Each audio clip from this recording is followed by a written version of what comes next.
I'm John Batchelor. This is the John Batchelor Show. Eli Lake, National Security for Newsweek Daily Beast. A breaking news story within these last hours that requires explication. This is Benghazi, the events of September 11th, 2012. But this isn't finger-pointing or blame-shifting or looking at the edits of the days immediately after the crisis, not even asking questions about where the president was and when did he know. This looks to 2013. What I learned was a secret ceremony at the CIA headquarters in Langley, Virginia. Eli, a very good evening to you. A secret ceremony in Langley, Virginia, windswept, chilly, wintry Langley, Virginia, inside an office that itself we're not supposed to ever know what goes on. So congratulations. Who was there and what happened?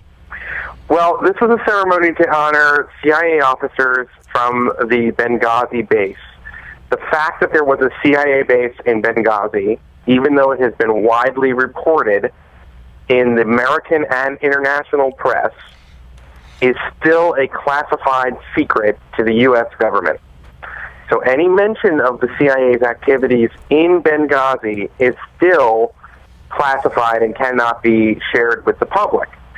And that has made public oversight of the CIA's role in Benghazi next to impossible, because the very fact that the CIA had a role at all is still a secret. Okay, and that is the key thing. So who was at the ceremony? Well, it was the base chief for Benghazi, who I identify as Bob, who is still undercover, and I understand that there was somebody else that did not write about it who was also awarded something. And it was a ceremony, and, listen, I have to say that in the intelligence business, they always tell you there are things that we don't know and successes that we don't know about.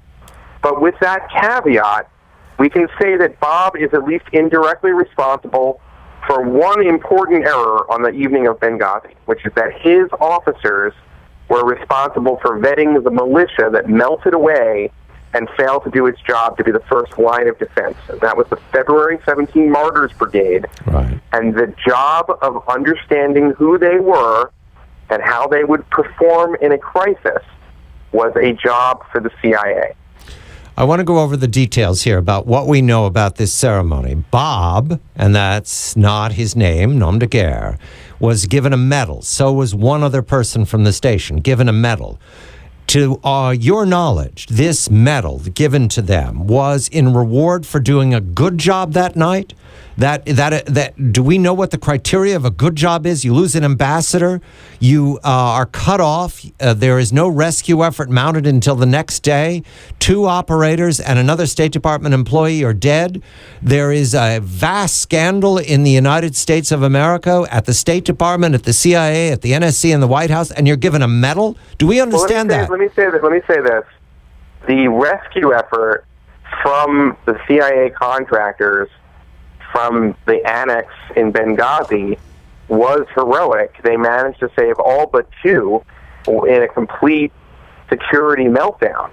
The problem is that in part to blame. I mean, listen, there were other problems too. The deteriorating situation in Benghazi was known to some in the State Department, but resources like on the diplomatic security side were not provided. So I don't want to give the impression this is solely a mistake for the CIA, and also, there was this heroic rescue when you saw from more than a mile away the CIA contractors, after realizing the February 17 Martyrs Brigade would not show up, managed to pack their gear into vehicles and get over there and rescue all but 2.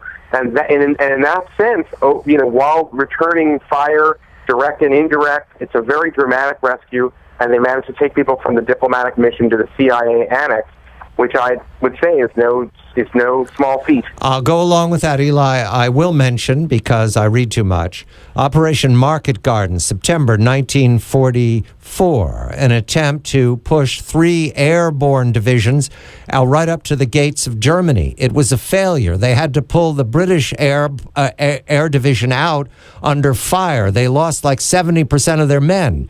It was heroic to get them out, but they didn't give medals. there's a different criteria going on here. I wonder if it's quid pro quo. You keep quiet, we keep quiet. Let's go to what we know is true. Tomorrow there's going to be testimony before the House Permanent Select Committee. That, by the way, is mentioned in the White House memos, the HPSCI.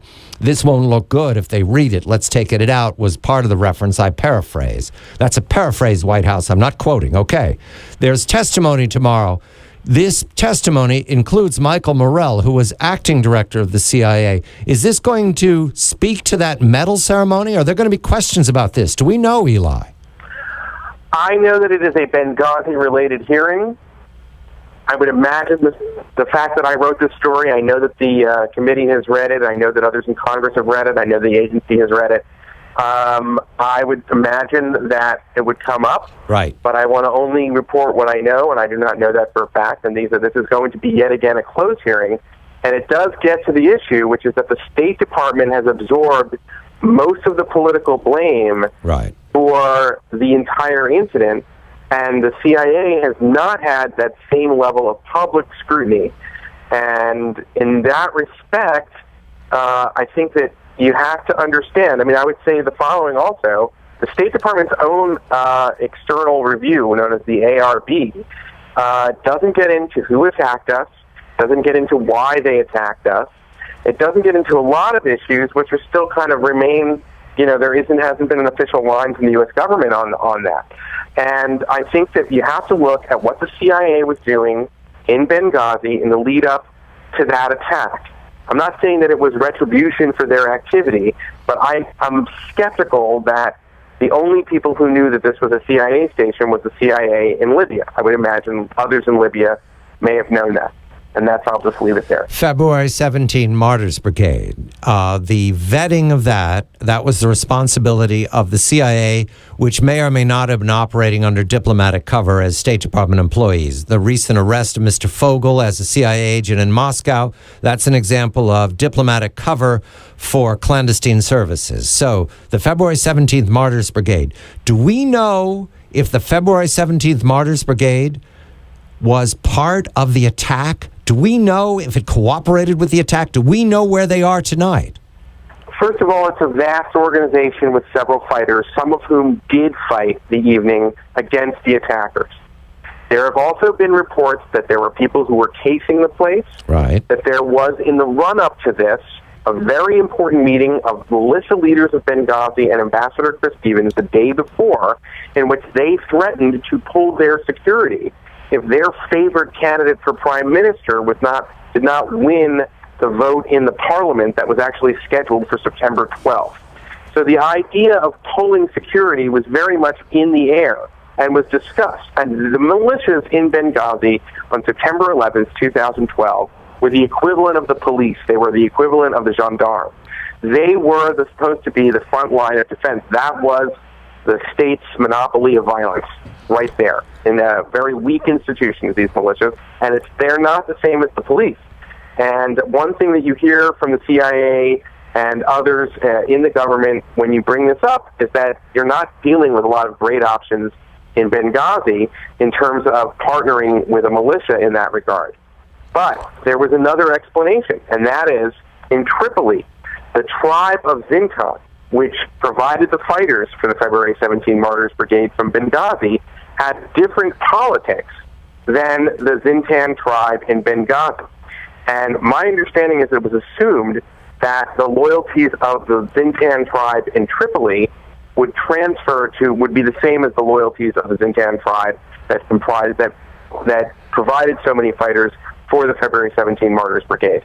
That was a mistake, an analytical mistake, and that is a mistake that is made by the CIA. To our knowledge, were there any casualties from the February 17th Martyrs Brigade providing fragile or temporary security to either the residents or the annex? Do they point to anyone? There were injuries, but I don't have that in front of me right now, so I don't want to answer affirmatively for sure. No, all right, fine. It's fine. So what we're fixing upon here is that the CIA recognizes two of its officers from the evening of September 11th, 2012. Neither of those officers or anyone is part of the CIA operation have ever been made available to the media. Is that correct, Eli? No, there's been no formal rollout of anything like that, no. All right, so what we have is very little at this point. The CIA is going to send some people to talk before the House committee tomorrow. Are there more hearings planned to find out what the criteria were for those medals? That's what I'm focusing on, Eli. If that was a victory, why? Why was it a victory? How was it a good thing, what happened that night? I think we're at the beginning of a lot of these questions, and I'm trying to find them out myself. I mean, Mike Rogers who is the House Intelligence Committee chairman, has conducted oversight. He has also said on television interviews that whistleblowers have come to him. Frank Wolf, who is the Republican member of Congress from the Virginia district that includes Langley, with many retired and currently serving CIA officers in his district, has also said that there are whistleblowers that have come to him and his staff that are from the intelligence community. So there are these whistleblowers. I'm aware that there have been that some of them are out there and they're looking to try to testify. But there is a question right now because it's a very tight-knit community, and whistleblowing in the intelligence world, I think, is a bit different, especially since so many retired intelligence officers rely on the very good business of having contracts with the government and the agencies in which they used to work when they're retired, that there is a strong incentive not to break the chain. Eli Lake is the senior national security correspondent for Newsweek and the Daily Beast. His story about the medal ceremony, the award ceremony, February of this year, 2013 at Langley, is another piece of the puzzle. There will be more. Watch Eli very carefully at Newsweek Daily Beast. I'm John Batchelor. This is The John Batchelor Show.